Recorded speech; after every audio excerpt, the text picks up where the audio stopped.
اور پیچھے افغانستان کے جو طالبان لیول کے یا جو گروہ ہیں ان سے بھی ملتے ہیں. اس قسم کی تمام پالیسی بتائی گئی ہے جس کی وجہ سے ہمیں مجبوراً ان کا جو یہاں سے ڈپورٹ ہے وہ بھی کر رہے ہیں، ان کو یہاں سے نکالا جا رہا ہے. یہ اس کے اوپر ایک بات کی. دوسرا انہوں نے کہا کہ فرقہ واریت تصادم کروانے کی جو بار بار کوشش کی جاتی ہے، یعنی کہ فرقے میں بٹ کر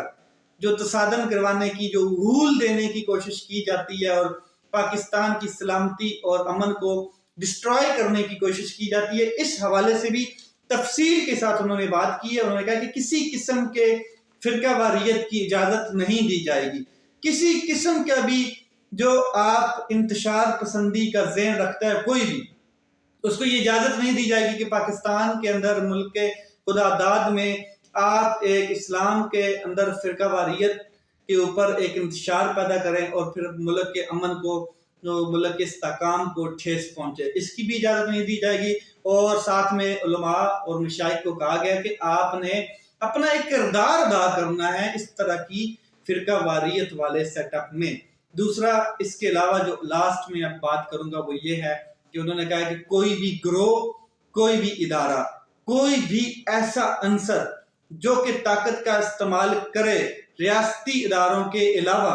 وہ کسی کو اجازت نہیں دیں گے. یہ بات آپ نے بڑی گہرائی میں سمجھنی ہے. بٹوین دی لائن میننگ ہے کہ کسی قسم کے گروہ کو، کسی قسم کے گروپ کو اجازت نہیں دی جائے گی. جو ریاستی ادارے ہیں ان کے گروپ کے ہٹ کے، یا جو لا انفورسمنٹ ایجنسیز ہیں ان سے ہٹ کے کوئی ایسا گروہ، کوئی پولیٹیکل گروہ ہو سکتا ہے، کوئی مذہبی گروہ ہو سکتا ہے، کوئی بھی، کہ ان کو یہ اجازت نہیں دی جائے گی کہ وہ کسی قسم کا بھی مسلح جتھا بنا کر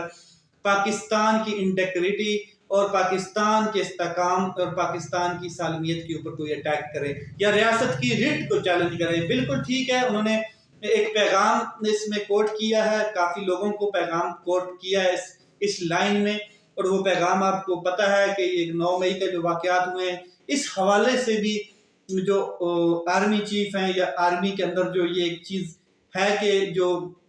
9 مئی کے واقعات ہیں وہ کسی خاص گروپ نے کروائے ہیں، حالانکہ اس کی ابھی تک صاف شفاف انویسٹیگیشنز نہیں ہوئی ہیں. میں اس کے اوپر بات نہیں کرنا چاہوں گا. ریاست ایسے حالات کیوں پیدا کرتی ہے کہ ریاست کی ریٹ کو چیلنج کرنے کے لیے ایک عام آدمی کھڑا ہو جاتا ہے؟ یہ میرا ایک سوال ہے کہ ریاست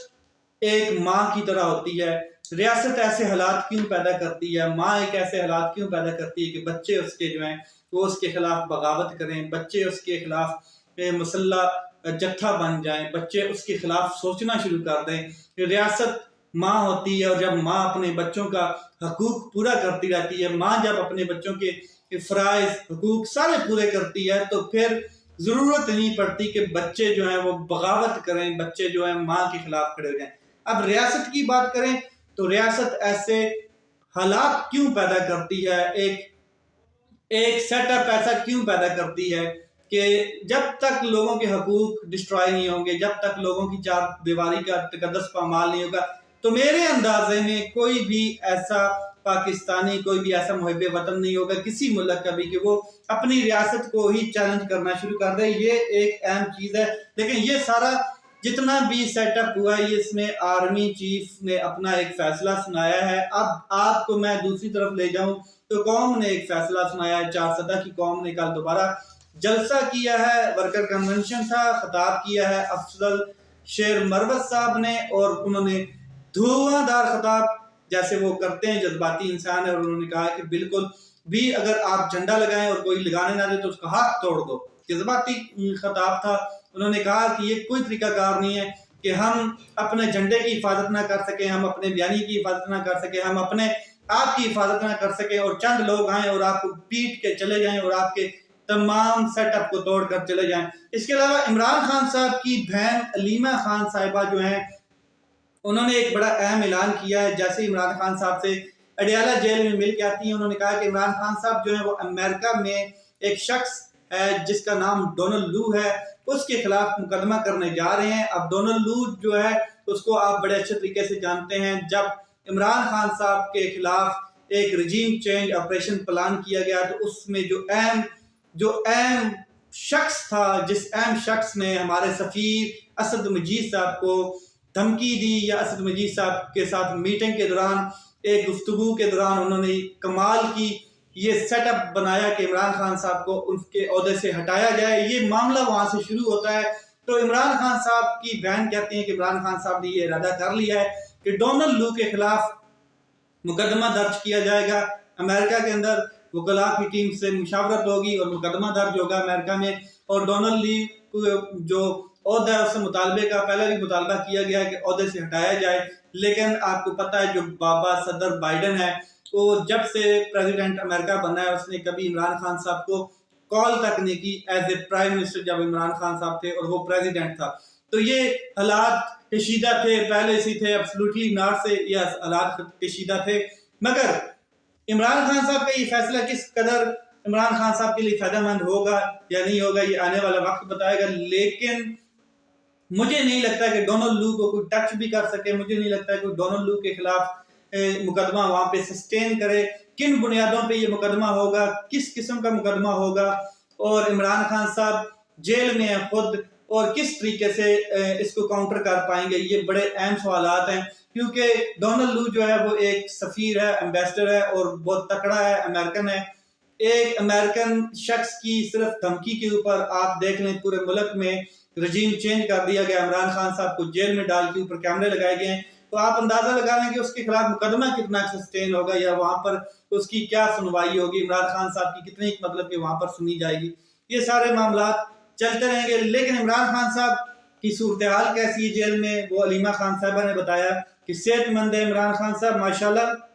واک کرتے ہیں، چہل قدمی کرتے ہیں، کتابیں پڑھ رہے ہیں، نمازیں پڑھ رہے ہیں، قرآن پڑھ رہے ہیں، اور عمران خان صاحب بھرپور جو ہے دوبارہ سیٹ ہو گئے ہیں۔ جیسے پہلی دفعہ اٹک میں تھے تو وہ جب سیٹ ہوئے تھے، یہ والی چیز دنیا کو پتہ چلی تھی کہ عمران خان صاحب اب اٹک میں سیٹ ہو گئے ہیں، تو انہوں نے اڈیالہ میں شفٹ کر دیا تھا۔ اب مجھے ڈر ہے کہ کہیں عمران خان صاحب کے اس سیٹلمنٹ کے بعد، سیٹ ہونے کے بعد کہیں یہ نہ ہو کہ بلوچستان کی یا ڈی جی خان کی یا ڈیرہ اسماعیل خان صاحب کی کہیں پہ کوئی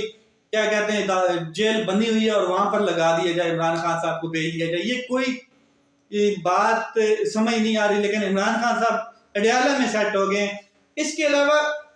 پرویز الہی صاحب بھی کل بتا چکے ہیں کہ عمران خان صاحب میرے ساتھ والے بیرک میں ہیں، یعنی کہ ساتھ والے کمرے میں ہو سکتے ہیں اور سیل میں ہیں، اور بڑے اچھے ہیں، بہترین ہیں، خوشگوار ہیں۔ لیکن عمران خان صاحب کا ایک اہم میسج میں جو آپ کے ساتھ شیئر کرنا چاہتا ہوں وہ یہ ہے کہ عمران خان صاحب نے کہا کہ بھٹو کی طرح مجھے اسیسن نہیں کیا جا سکتا، مجھے اسیسینیٹ کی نہیں کیا جا سکتا۔ جو لوگ یہ سوچ رہے ہیں کہ بھٹو کی طرح ہم عمران خان صاحب کو رستے سے ہٹا دیں گے، تو عمران خان صاحب نے پیغام پہنچا دیا ہے طاقتور کو جو اس ٹائم اپنے ذہن میں کھچڑی بنا رہا ہے کہ وہ عمران خان صاحب کو کسی حالت میں بھی بھٹو کی طرح اسیسینیٹ نہیں کر پائیں گے، کیونکہ وہ دور الگ تھا، یہ الگ ہے۔ اس ٹائم یوتھ کسی اور لیول کی تھی، اب یوتھ کسی اور لیول کی ہے، اور یہ معاملہ بہت گڑبڑ ہوگا۔ اس کے علاوہ اہم ترین چیز جو آپ سے میں شیئر کرنے جا رہا ہوں وہ یہ ہے کہ عمران خان صاحب کا جو القادر ٹرسٹ کیس ہے وہ 4 دنوں کے لیے جج محمد بشیر صاحب نے نیب کی جو ٹیم ہے ان کو عمران خان صاحب کا ریمانڈ دے دیا ہے، جسمانی ریمانڈ آپ کہہ لیں۔ وہ نیب کی ٹیم اس کے اوپر تفتیش بھی کر چکی ہے اڈیالہ جیل میں پہلی بار جا کر، اور تفتیش کے دوران کافی سوالات بھی کیے جا چکے ہیں جس کے اوپر جج محمد بشیر صاحب کے سامنے مکالمہ کیا عمران خان صاحب نے، اور انہوں نے کہا ہے کہ یہ کس قسم کا کیس ہے کہ نہ تو میں اس کا بینیفیشری ہوں، نہ میں نے کوئی رشوت لی ہے، نہ میں نے کوئی کرپشن کی ہے۔ ایک لینڈ ہے جس کے اوپر یونیورسٹی بنی ہے اسلام کے نام کے اوپر، القادر ٹرسٹ ہے، وہ ٹرسٹی ہیں القادر ٹرسٹ کے،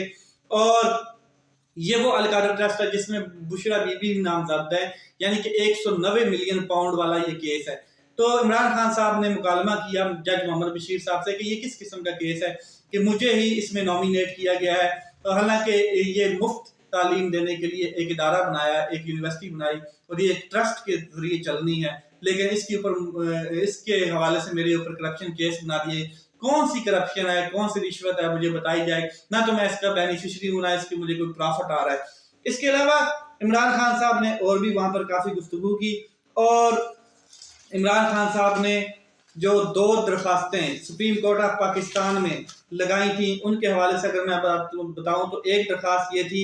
کہ جو سائفر کیس ہے اس میں ضمانت ملی جائے، اس میں ضمانت ہونی چاہیے، اور دوسری یہ درخواست تھی کہ جو فرد جرم ہے سائفر کیس میں خان پر لگائی گئی اس کو چیلنج کیا گیا تھا۔ سپریم کورٹ آف پاکستان کی جانب سے 3 رکنی بینچ بنا دیا گیا جس میں جسٹس طارق مسعود صاحب، جسٹس یحییٰ خان صاحب اور جسٹس عائشہ ملک صاحبہ ہیں۔ تو یہ 22 نومبر کو عمران خان صاحب کی درخواستوں کے اوپر سماعت کرنے جا رہا ہے۔ لیٹس سی کیا ہوتا ہے۔ یہ فیک کیس ہے، ویسے تو نارملی اعتزاز احسن اور بڑے بڑے جو قانوندان ہیں وہ بتا چکے ہیں کہ یہ ایگزیکٹو کے اختیارات جو ہوتے ہیں پرائم منسٹر صاحب وہ اپنے اختیار کر سکتا ہے، وہ استعمال بھی کر سکتا ہے۔ تو یہ عمران خان صاحب کا استحقاق تھا کہ وہ